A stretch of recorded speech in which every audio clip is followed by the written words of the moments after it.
let's talk about the newest AI projects that are going on and some big news. So some things I want to highlight here. I want to talk about XAI and what they have done. So really what they've done at XAI, it has kind of been a complete game changer for how the industry works. And I'll go ahead and share this video and just let you see for yourself. But essentially, everyone thought that you could only build a neural network for LLMs up to like 30,000 GPUs. As I mentioned earlier in the pod, basically every single GPU needs to know what every other single GPU is doing when they're training, right? And Elon kind of flipped that on its head with first principles and built the largest training cluster in the world for LLMs, Colossus in Memphis, that has 100,000 of these NVIDIA GPUs connected. And so here's an interesting clip from the All In podcast kind of going over this. I was a last minute ad for this, but I would have said there were all these articles that were being published in the summer saying that no one believed he was going to be able to do it. It was hype. It was, ridiculousness. And that was coming. The reason the reporters felt comfortable writing those silly stories is because engineers at Meta and Google and other firms were saying, we can't do it. There's no way he can do it. He did it. And I think the world really only believed it when, Jensen did that podcast, I think with, wasn't it with Gerstner? It might have been with Gerstner. Yeah, I think it was with Gerstner, and said what Elon did was superhuman. No one else could have done it. And I actually think you can argue that Elon doing that in a lot of ways kind of saved NVIDIA from a tough 6-month period when Blackwell was delayed, because everyone who was waiting for Blackwell and thought it was impossible to make 100,000 hoppers coherent rushed out and bought a lot of hoppers to try and do it themselves. Now we will see if someone else is able to do it. It was really, really hard. No one else thought it was possible. Exactly. So that brings us to, let's hear exactly what Jensen had to say on this, right? Of concept to building a massive factory, liquid cooled, energized, permitted in the short time that was done, that is like superhuman. Right. And as far as I know, there's only one person in the world who could do that. Right. I mean, Elon is singular in this understanding of engineering and construction and large systems and marshaling resources. It's unbelievable. And of course, then his engineering team is extraordinary. And from the moment that we decided to go, the planning with our engineering team, our networking team, our infrastructure computing team, the software team, all of the preparation in advance, then all of the infrastructure, all of the logistics and the amount of technology and equipment that came in on that day to training, 19 days. 19 days is incredible, but it's also kind of nice to just take a step back and just, do you know how many days 19 days is? It's just a couple of weeks. Yeah, right. And the mountain of technology, if you were to see it, is unbelievable. All of the wiring and the networking and just getting this mountain of technology integrated and all the software, incredible. Right. Yeah. So I think what Elon and the X team did, what they achieved is singular. Never been done before. Just to put in perspective, 100. Yeah, so there you have it, right? So basically, yeah, since then, you've seen, Anthropic, you've seen OpenAI, you've seen Meta, you've seen all the other players rushing out and building up bigger compute clusters.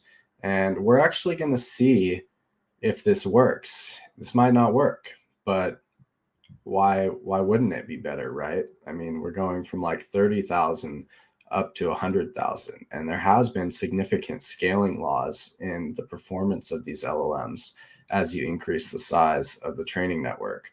So sometime this month in December or January, we're expected to see this model come out, and it could be at state-of-the-art levels of performance. So really cool. And this is typical Elon, like he did at SpaceX, looking at first principles. How can we make it more affordable, more realistic to go to space? Well, how can we lower the cost of getting to space and getting things to space? Well, if we reuse the rocket, we can cut the cost 10x or whatever it is. And it seems he just, pulls these engineering tricks out of a hat, right? I mean, obviously he has incredible engineers who work for him because he attracts that type of talent, but they were able to kind of look at this problem and design a new way to network these GPUs so that he could get 100,000 of them working together, each one knowing what the other GPU, every single other GPU in the network was doing. Really cool. I don't know. What do you think about this, Emmanuel? I mean, it kind of reflects Elon's personality. I mean, if we see all the things that, I mean, like you mentioned, and this is the first thought I had in my mind as well. If you see what he did, what he was done with SpaceX, I mean, also how he started Tesla, the nature of what he does is just, I mean, it's crazy, including what he's done now with XAI. So, I mean, obviously it's amazing and it's surprising what he's accomplished, but then at the same time, I'm like, like if you heard this news without even ever knowing who's ever done it, you'd immediately say the only person who could have done it is Elon Musk. So, yeah. Yeah, so I'm excited to see that model come out and see, the performance. Which brings us into another recently released model. Gemini released 1.5 Flash, and we actually have some data here on the performance of this. I think, let me go ahead and share that for you to see. So the cool thing is Gemini 1.5 Flash, obviously being faster and smaller, outperforms the previous Pro model on every single benchmark. This might be a little small for you to see, but general purpose went from 75% to 76%, code 85 to 92 on this benchmark, 54 to 56, 34 to 35. And it's just amazing to see these models are getting more lightweight, they're getting faster, and they're getting better. We are in the early days of LLMs and what they're going to be able to do. So really cool to see Gemini kind of taking a big step really to establish themselves lately. You're starting to see strong performance. Really stumbled out of the gate with their first releases that blew up all over the internet, being overly tuned towards DEI. And now you're starting to see the engineering prowess of Google kind of kick in, and they really seem to be making some good momentum. I mean, Google is an incredible company. They're training these on chips that they've designed and built. They've got all their own technology and all their own engineers. So really incredible to see. So we got two really interesting Google stories this week with Willow and with Gemini coming in.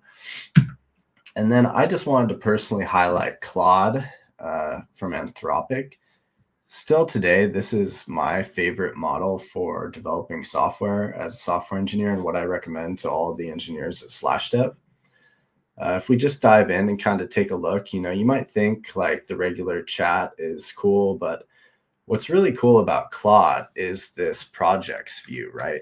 So rather than copying and pasting your code into the chat as you go, you can add your whole code base here, file by file, and then chat with it, which makes it really easy to keep your project organized, come back to it, start a new chat, work on your back end, work on whatever sort of system you're working on, your front end. And Claude has significantly better performance on many programming tasks than ChatGPT. And so I've really found this to be the go-to for developing software. I have played around a bit with Cursor and Copilot and some of the more